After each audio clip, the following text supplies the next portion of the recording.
Au mariage de mon ex, sa mariée a pris le micro et a dit « Je l'ai sauvée de cette femme brisée ». Les invités ont ri et ont porté un toast. Puis une serveuse est arrivée, a retiré son chapeau et a dit « Je suis sa fille et j'ai quelque chose à dire ». La mariée est devenue pâle. Avant de commencer l'histoire, n'oubliez pas de laisser un like et de vous abonner à la chaîne pour voir plus d'histoires comme celle-ci.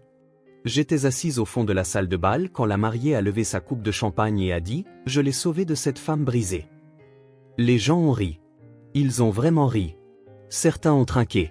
D'autres ont hoché la tête en souriant, comme si elle venait de livrer la meilleure blague de la soirée. Je sentais mon visage s'empourprer, non pas de honte, mais sous la chaleur de chaque souvenir enfoui qui remontait à la surface. L'estomac noué, je suis pourtant restée assise. Je n'ai pas pleuré. Je n'ai pas bronché. Puis, à travers les paillettes et le bruit, une serveuse s'est avancée. Elle se déplaçait lentement, comme si elle marchait dans l'eau. Elle a atteint le centre de la pièce, juste à côté de la table d'honneur, et sans dire un mot, elle a retiré sa casquette, l'a tenue dans sa main et a regardé la mariée droit dans les yeux. « Je suis sa fille, dit-elle, et j'ai quelque chose à dire. » Les rires ont cessé. Le visage de la mariée s'est décomposé, vidé de toute couleur. Sa bouche est restée ouverte, mais aucun mot n'en est sorti.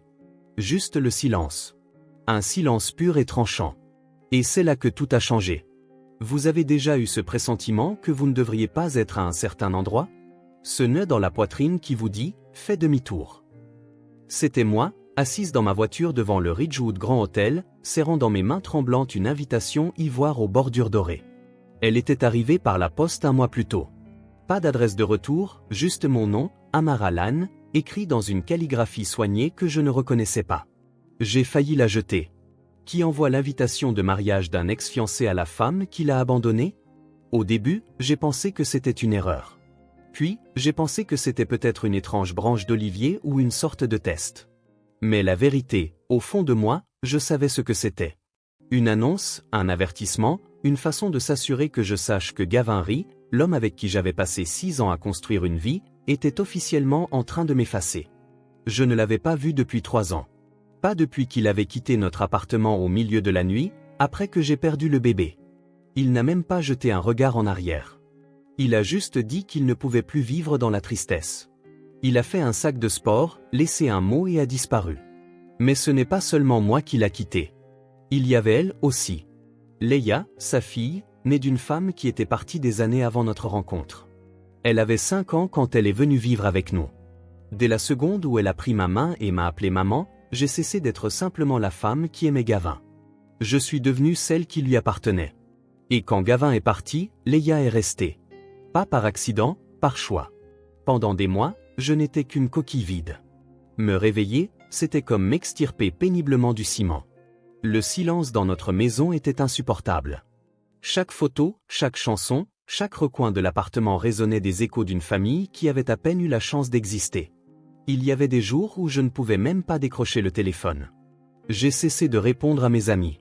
J'ai cessé de me regarder dans le miroir. Mais je préparais toujours le déjeuner de Leia. Je continuais de lui tresser les cheveux. Je l'aidais encore à réviser pour ses dictées tout en essayant de ne pas la laisser me voir pleurer. Un soir, j'étais assise par terre dans la salle de bain, tremblante après un énième appel d'un collecteur de dettes, quand Leia a frappé à la porte. Elle avait 10 ans, m'arrivait à peine aux côtes. Elle a poussé la porte, s'est assise à côté de moi et m'a tendu un sandwich au beurre de cacahuète. « Tu as oublié de manger », a-t-elle dit. Je crois que c'est à ce moment-là que j'ai réalisé que je n'étais pas seule. Et si elle ne baissait pas les bras pour moi, je ne pouvais pas baisser les bras pour moi-même. Il m'a fallu 2 ans de thérapie, de petits boulots et de nuits à lire des livres de développement personnel juste pour me sentir à nouveau humaine. Mais lentement, j'ai retrouvé des morceaux de moi que j'avais oublié posséder. J'ai recommencé à créer des sites web, des logos, tout ce que je pouvais trouver en freelance. Nous avons déménagé dans un appartement plus petit, plus près de l'école de Leia. J'ai même ri à nouveau, de vrais éclats de rire. Le genre de rire qui vous secoue les côtes. Ils étaient rares, mais ils revenaient. Quand l'invitation est arrivée, je l'ai laissée sur la table de la cuisine pendant des jours. C'est Leia qui l'a finalement prise et lue à voix haute.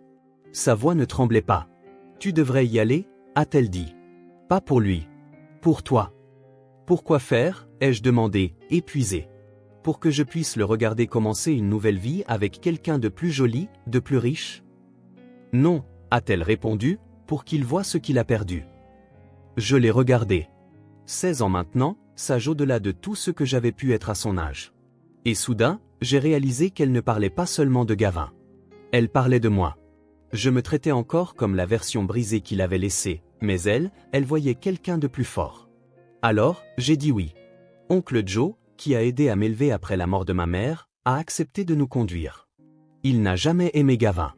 Il disait que son sourire venait trop facilement et que ses yeux restaient trop immobiles. Je lui ai demandé de s'asseoir au dernier rang avec moi. Je ne voulais pas être vu, juste être là, juste être visible.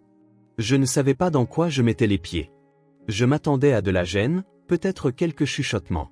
Ce à quoi je ne m'attendais pas, c'était un coup monté, une humiliation orchestrée, vêtue de dentelle blanche et de lustre doré.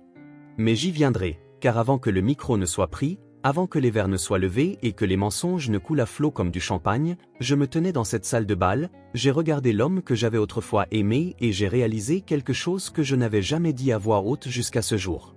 Il ne m'a pas brisé. Il a abandonné les morceaux et je me suis reconstruite sans lui. Le mariage était tout ce qu'on pouvait attendre de quelqu'un qui cherchait désespérément à prouver que sa vie était parfaite. Des lustres en cristal pendaient comme des larmes de verre du plafond voûté. L'allée était bordée d'orchidées blanches importées. Chaque serviette était monogrammée. Même le quatuor à cordes semblait jouer avec une sorte de précision suffisante. Je suis resté dans l'embrasure de la porte plus longtemps que nécessaire, essayant de garder une respiration régulière. Leia avait déjà disparu dans la cuisine pour prendre son service. Elle avait pris un poste chez le traiteur, jurant que cela n'avait rien à voir avec le désir de garder un œil sur moi. Mais je savais bien que si. Elle n'était pas seulement là pour servir des canapés. Elle était là pour me protéger, de cette manière discrète mais féroce qui la caractérisait. J'ai repéré oncle Joe près du fond, déjà assis. Il m'a fait un bref signe de tête qui voulait dire « Tu t'en sors bien, même si ça ressemble à l'enfer ». Je me suis glissé sur le siège à côté de lui, j'ai croisé les mains sur mes genoux et j'ai essayé de ne pas regarder vers l'autel. Mais je l'ai vu, Gavin. Il avait l'air presque exactement le même.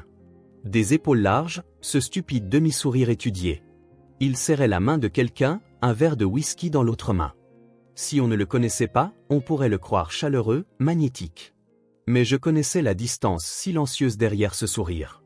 Sa façon d'utiliser le charme comme une armure. Je savais à quoi il ressemblait la nuit où il était parti. Des yeux vides et le silence. Pas un seul regard en arrière. Puis je l'ai vue. Serena veille, toute de soie blanche et de cheveux blonds étincelants. Un rire un peu trop fort, un peu trop appuyé. Elle se penchait vers Gavin comme si elle posait pour une couverture de magazine. Chaque mouvement semblait chorégraphié pour dire « Regardez ce que j'ai.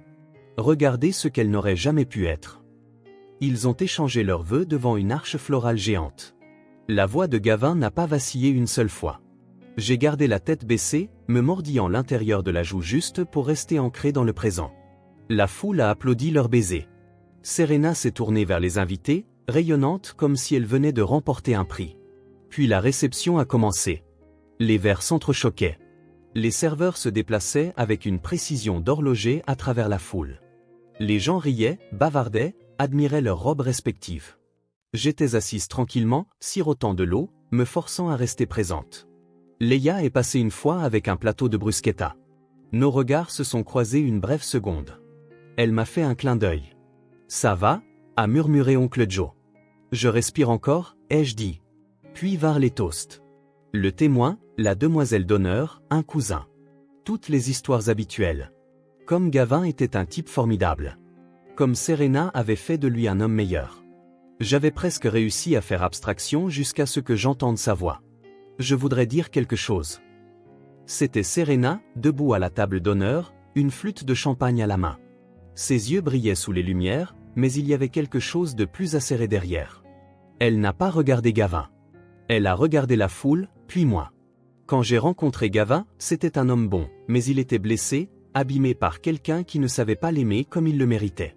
Une femme qui était trop brisée pour voir la chance qu'elle avait. Je me suis figé. Ma peau est devenue brûlante et glacée en même temps. Les mots m'ont frappé comme une gifle dans une pièce silencieuse. Elle l'a presque détruit, a poursuivi Serena avec un rire si léger qu'il m'a retourné l'estomac. Mais je l'ai sauvé. Je l'ai guéri. Et aujourd'hui, il est enfin là où il doit être. Des rires ont suivi. De vrais rires. Les gens ont trinqué. Les verres se sont entrechoqués. Quelques-uns ont même applaudi. Oncle Joe a marmonné quelque chose dans sa barbe. Je ne pouvais pas bouger. Chaque partie de moi hurlait de me lever, de parler, de crier même. Mais je ne l'ai pas fait. Je l'ai juste regardé fixement. Cette femme qui ne savait rien des nuits où je tenais la main de Gavin pendant qu'il pleurait d'avoir perdu la garde de Leia. Rien des matins où je me levais tôt pour écrire des lettres de motivation pour sa recherche d'emploi. Rien de la photo d'échographie que j'avais enfouie au fond de mon tiroir, celle que je n'ai jamais pu encadrer. Elle ne l'avait pas sauvé. Elle était juste arrivée après qu'il se soit déjà enfui. Et c'est là que j'ai remarqué un mouvement près de la cuisine. Une des serveuses s'était arrêtée. Elle regardait fixement Serena, la mâchoire serrée, les poings fermés. C'était Leia. Elle s'est avancée, tremblante mais stable, et a commencé à marcher entre les tables, dépassant les verres qui trinquent, droit vers le micro. J'ai regardé ses épaules se soulever et s'abaisser. Puis elle a retiré sa casquette de serveuse, l'a tenue dans sa main et a dit, d'une voix plus forte que je ne l'avais jamais entendue, « Je suis sa fille, et j'ai quelque chose à dire. » La salle est tombée dans un silence de mort, et j'ai su à cet instant que la nuit était loin d'être terminée. Je suis sa fille, et j'ai quelque chose à dire. La voix de Leia a fendu l'air de la salle, tranchante comme du verre sur du marbre poli. Toutes les flûtes de champagne se sont figées en l'air. Toutes les conversations se sont arrêtées au milieu d'une phrase. Le silence était épais, confus, électrique. Les gens se sont tournés sur leurs chaises. Certains chuchotaient. Le sourire de Serena a eu un spasme, sa main toujours crispée autour de son verre. Gavin s'est tourné lentement sur son siège, dévisageant la jeune fille en tablier noir et chemise blanche qui venait de démasquer tous les mensonges sur lesquels il avait bâti cette soirée. Leia se tenait près de la piste de danse, sa casquette serrée dans ses mains. Ses boucles s'étaient échappées de son chignon. Sa poitrine se soulevait et s'abaissait comme si chaque respiration devait être puisée au plus profond d'elle-même. « Ce n'est pas seulement la femme dont vous vous moquez, » a-t-elle dit, sa voix se brisant légèrement. « C'est la femme qui m'a élevée. » Serena cligna des yeux, confuse. « Attendez, quoi ? » « Je suis la fille de Gavin, » répéta Leia. « D'avant qu'il ne vous rencontre. D'avant qu'il ne s'enfuit. D'avant qu'il ne prétende que nous n'existions pas. » L'atmosphère a changé. Quelques personnes ont eu un hoquet de surprise. J'ai vu un des cousins de Gavin abaisser lentement son téléphone, comme s'il ne savait pas s'il devait continuer à filmer. Leia a fait un pas en avant. Elle ne lisait pas un discours. Ce n'était pas prévu. Mais c'était la vérité, et elle avait du poids. Il est parti quand j'avais 11 ans. Pas seulement ma mère. Il m'a quitté. Il n'a pas appelé. Il n'a pas écrit. Il a juste disparu. Et vous osez la traiter de femme brisée ? Ses yeux se sont tournés vers Serena, qui semblait soudainement très peu sûre d'elle. Je l'ai vue enchaîner 2 boulots pour que je puisse manger. Je l'ai vue pleurer en silence pour que je ne l'entende pas. Et quand les gens me demandaient où était mon père, je disais qu'il était en voyage d'affaires parce que je ne voulais pas que quiconque sache qu'il avait choisi de ne pas nous aimer. Quelqu'un près de la scène a couvert sa bouche. Un serveur s'est arrêté net, son plateau en suspens. Gavin a finalement parlé. Sa voix était basse, prudente. « Leia, pas ici. »« Oh, maintenant tu te souviens de mon nom » a rétorqué Leia en se rapprochant. Quand je t'envoyais des cartes d'anniversaire, elles revenaient sans avoir été ouvertes. Quand je t'envoyais des emails pour te dire que tu me manquais, tu ne répondais pas. Tu ne m'as même pas bloqué. Tu m'as juste ignoré. Et maintenant, tu restes là à laisser cette femme parler de ma mère comme si c'était une ordure. Il m'a regardé alors, et pour la première fois, son expression s'est fissurée. Je n'ai pas ressenti de pitié. Je n'ai pas ressenti de vengeance. J'ai ressenti de la clarté. Ce n'était pas moi qui devais avoir honte. Elle ne t'a pas brisé, a poursuivi Leia, sa voix tremblante mais s'élevant. Tu t'es brisé toi-même, et ensuite tu as essayé de nous enterrer comme si nous n'existions pas. Serena a regardé autour d'elle, cherchant du soutien du regard, mais n'en a trouvé aucun. Elle s'est retournée vers Gavin. C'est vrai ? Il n'a pas répondu. Il a juste regardé sa fille comme si une étrangère venait d'entrer, portant avec elle sa dernière chance. Leia a marché vers moi. Chaque pas qu'elle faisait résonnait comme un coup de tonnerre dans ma poitrine. Elle a cherché ma main. Je me suis levé, mes doigts s'enroulant autour des siens, et dans ce petit geste, quelque chose en moi qui était en sommeil a commencé à s'éveiller. Pas la rage, pas l'amertume, mais la puissance. Elle n'est pas venue ici pour se battre, a dit Leia, se retournant vers la foule. Elle est venue parce que je lui ai dit de le faire, parce que je voulais qu'elle voie qu'elle n'a plus besoin de se cacher. Puis elle a regardé Serena droit dans les yeux, calme, stable. Elle n'a pas besoin d'être invitée dans une pièce pour y avoir sa place. Et personne n'a le droit de réécrire notre histoire pour se donner le beau rôle. La salle retenait son souffle. La main de Serena tremblait autour de sa flûte de champagne. « C'est de la folie », a-t-elle marmonné. Elle essaie juste de gâcher mon mariage. Leia a levé le menton. Vous l'avez gâché à la seconde ou vous l'avez construit sur des mensonges. Puis elle s'est retournée et s'est éloignée, m'entraînant avec elle. La foule s'est lentement écartée. Des chuchotements s'élevaient comme de la fumée. Personne ne nous a arrêtés. Personne n'a osé. Derrière moi, j'ai entendu Gavin appeler une fois, Leia. Mais elle ne s'est même pas retournée. Dehors, l'air était frais et calme. Leia a expiré bruyamment, comme si elle avait retenu la vérité toute sa vie. Elle m'a regardé, les yeux embués de larmes, mais souriante. Je n'allais pas la laisser t'humilier, a-t-elle dit.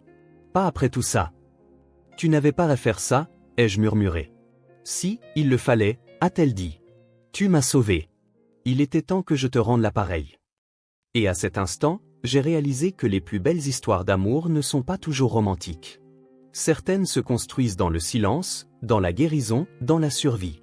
Certaines naissent au moment où un enfant décide de protéger la personne qui n'a jamais cessé de le protéger. Nous n'avions même pas parcouru la moitié du couloir quand quelqu'un derrière nous a appelé d'une voix sèche et paniquée. « Attendez !» C'était Serena. Elle nous avait suivis hors de la salle de bal, sa traîne flottant derrière elle comme un voile de fierté déchiquetée. Ses boucles parfaites rebondissaient alors qu'elle accélérait le pas, mais elle n'avait plus l'air parfaite. Son mascara commençait à couler. Ses mains tremblaient. Pour la première fois de la soirée, elle avait l'air réelle et effrayée. Leia s'est retournée la première. Je suis resté immobile, ne sachant pas ce que cette femme pouvait bien dire qui ait encore de l'importance. « Vous ne pouvez pas faire ça », a lancé Serena. « Vous ne pouvez pas débarquer et saboter mon mariage, nous humilier. »« Nous » a dit Leia, un sourcil levé. « Je n'ai rien dit qui ne soit pas vrai. Vous auriez pu régler ça en privé. »« Non » ai-je dit en m'avançant. « C'est vous qui auriez pu régler ça en privé. » Mais à la place, vous vous êtes tenu dans une salle pleine d'inconnus et avez essayé de faire de moi la méchante de l'histoire. Serena cligna des yeux. Son regard passait de l'une à l'autre, cherchant un appui qu'elle avait perdu.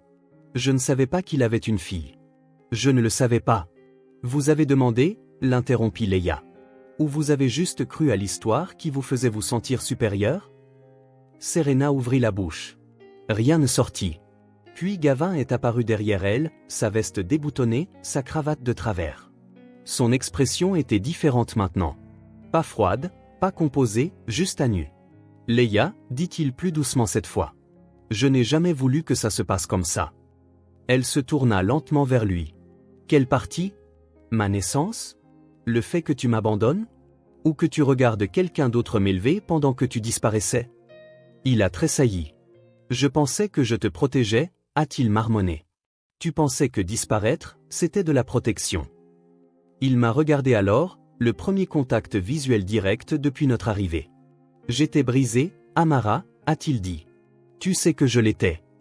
Je l'étais aussi, ai-je répondu, mais je ne suis pas parti. Et voilà. La phrase qui a changé l'air entre nous. Car peu importe combien d'années avaient passé, peu importe les manières dont il essayait de reformuler les choses, il savait que c'était vrai. Il s'était enfui.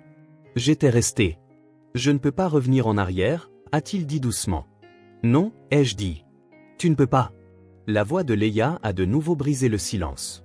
Tu sais ce que je me disais avant? Que tu étais mort.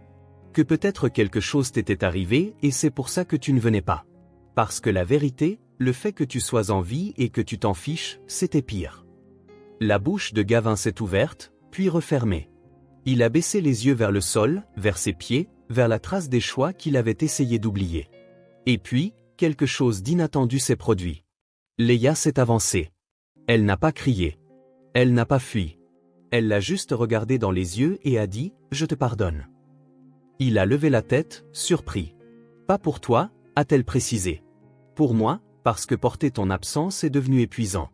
J'en ai fini. » Il déglutit difficilement, hochant la tête une fois, les yeux vitreux. Tu es incroyable. Tu le sais ça? Elle a souri, d'un sourire doux et triste. Je sais. C'est elle qui m'a rendu comme ça. Elle m'a désigné du doigt, et à cet instant, ce simple geste a été plus retentissant que n'importe quel micro lâché sur scène. C'était la vérité mise à nu, sans paillettes, sans vin, sans sourire forcé, juste une fille choisissant sa mère devant l'homme qui les avait toutes deux abandonnées. Serena recula, les bras croisés. Et maintenant? Vous partez comme si vous n'aviez pas ruiné la soirée? Leia pencha la tête. Vous l'avez ruinée au moment où vous avez essayé de la construire sur des mensonges. Et j'ai ajouté, si vous vouliez une histoire parfaite, vous auriez dû choisir quelqu'un qui n'avait rien à cacher. Nous sommes passés devant eux et sommes sortis dans la nuit. Le ciel était vaste et profond au-dessus de nous. Les nuages s'étiraient comme du coton effiloché. Il avait commencé à pleuvoir, mais aucune de nous ne s'en souciait. Le genre de tempête que nous venions de traverser ne se mesurait pas en météo. Oncle Joe attendait près de la voiture. Il nous a regardés, puis a regardé Gavin, toujours figé dans l'entrée, et a hoché lentement la tête. Je suppose que c'est ce que vous appelez un moment mic drop. Leia a ri et je me suis jointe à elle. Ce n'était pas un rire amer. Ce n'était pas forcé. C'était réel. À cet instant, je me suis sentie légère. Non pas parce que quoi que ce soit avait été réparé, non pas parce que Gavin comprenait enfin ce qu'il avait perdu, mais parce que je savais qui j'étais, et Leia savait qui elle était, et maintenant, tout le monde le savait aussi. Le lendemain matin, les grands titres ont commencé à se répandre. Pas dans les tabloïds ou les journaux, mais de la manière dont ces choses circulent maintenant. De courts extraits sur TikTok. Des images de mariage granuleuses postées anonymement. De courtes vidéos intitulées « Une serveuse cloue le bec à la mariée avec un discours épique ». Je ne les ai pas regardées. Je n'en avais pas besoin. Je l'avais vécu. Des gens m'ont envoyé des messages, des amis dont je n'avais pas eu de nouvelles depuis des années. Certains se sont excusés d'avoir perdu le contact quand tout s'est effondré. D'autres ont simplement dit « Tu as été si courageuse ». Mais ce qui est drôle, c'est que je ne me sentais pas courageuse. Pas vraiment. Pas sous les projecteurs. Pas quand Serena se moquait de moi. Et même pas quand Leia s'est levée et a dit la vérité. Je me sentais comme quelqu'un qui avait enfin cessé d'essayer de disparaître. Gavin n'a jamais donné suite. Pas d'appel, pas d'excuses, pas de tentative de dernière minute pour s'expliquer. Je pense qu'il savait qu'il n'y avait plus rien à expliquer. Son histoire était écrite dans le silence qui a suivi son absence, et nous avions fini de la lire. Le nom de Serena est apparu dans les cercles de potins pendant une semaine ou deux, assez pour qu'il soit clair qu'elle était devenue la risée de sa propre fête. J'ai appris par quelqu'un du lieu de réception qu'elle avait quitté la réception tôt et n'était jamais revenue pour le départ en lune de miel. Apparemment, elle a déménagé dans le mois qui a suivi. Qu'ils se soient séparés ou soient restés ensemble, je m'en fichais, car cette histoire n'a jamais vraiment été à leur sujet. Elle parlait de nous, Leia et moi, et de ce que nous sommes devenus quand les personnes qui étaient censées nous protéger sont parties. Après cette nuit, quelque chose a changé chez nous. C'était silencieux, mais puissant. Leia était différente, plus forte. Elle marchait plus droit. Elle ne s'excusait plus de prendre de la place. Je l'ai surprise un soir en train de s'entraîner à faire son discours devant le miroir, non par vanité, mais par préparation. Elle m'a dit qu'elle pensait lancer un podcast pour les filles qui pensent qu'elles n'ont pas de voix. Et moi, j'ai commencé quelque chose aussi. J'avais toujours eu peur de parler publiquement de ce qui s'était passé. Il y a de la honte à être abandonné. Les gens vous regardent comme si vous étiez contagieuse. Comme si votre douleur était un avertissement. Mais après le mariage, j'ai réalisé quelque chose. Je n'étais pas faible parce que j'avais été brisée. J'étais forte parce que je m'étais reconstruite. Alors, j'ai recommencé à écrire. D'abord, juste des notes, puis des essais. J'en ai envoyé un à un blog parental. Il a été publié. Les commentaires ont afflué. Des mères, des filles, des femmes que je n'avais jamais rencontrées, toutes disant la même chose. Merci d'avoir dit ce que je ne pouvais pas dire à voix haute. Cela s'est transformé en un blog, puis en un petit groupe communautaire. Quelques mois plus tard, j'ai enregistré une organisation à but non lucratif, Le Second Fil, un espace pour les femmes qui se remettent de l'abandon, du divorce, de la violence psychologique. Nous organisons des cercles de parole, fournissons des conseils, les aidons à écrire leur histoire, littéralement et métaphoriquement. Je ne m'attendais pas à ce que ça devienne ce que c'est devenu. Je voulais juste offrir aux femmes un espace où le silence n'était pas la seule option. Mais la partie la plus puissante de tout cela n'a pas été la conclusion publique. C'était un moment calme dans notre cuisine. Un soir de janvier, je faisais la vaisselle. Leia était assise au comptoir, feuilletant son carnet, les jambes se balançant sur le tabouret. Elle a levé les yeux vers moi et a dit, sans crier gare, « Tu sais, avant, je regrettais que ma vraie mère ne soit pas restée. » Mes mains se sont arrêtées dans l'évier. « Mais maintenant, je comprends, » a-t-elle dit. « Peut-être qu'elle est partie parce que j'étais censé finir avec toi. » Je n'ai rien dit. Je ne pouvais pas. Je me suis juste retourné, j'ai séché mes mains et je les serré dans mes bras si fort que je crois l'avoir inspiré. Parfois, la vie ne vous donne pas l'histoire que vous pensiez vouloir. Parfois, elle arrache des pages en plein milieu d'un chapitre et vous laisse deviner la fin. Mais parfois, quand vous vous battez, quand vous aimez fort, quand vous restez, vous obtenez quelque chose de mieux. Vous avez la chance d'écrire une nouvelle histoire. Et le meilleur, c'est que vous n'avez besoin de la permission de personne pour commencer. Si cette histoire vous a touché, si elle vous a rappelé votre propre force ou le pouvoir de quelqu'un qui est resté à vos côtés quand d'autres ne l'ont pas fait, prenez une seconde pour laisser un like à cette vidéo. Partagez-la avec quelqu'un qui a besoin d'entendre que briser ne veut pas dire sans valeur.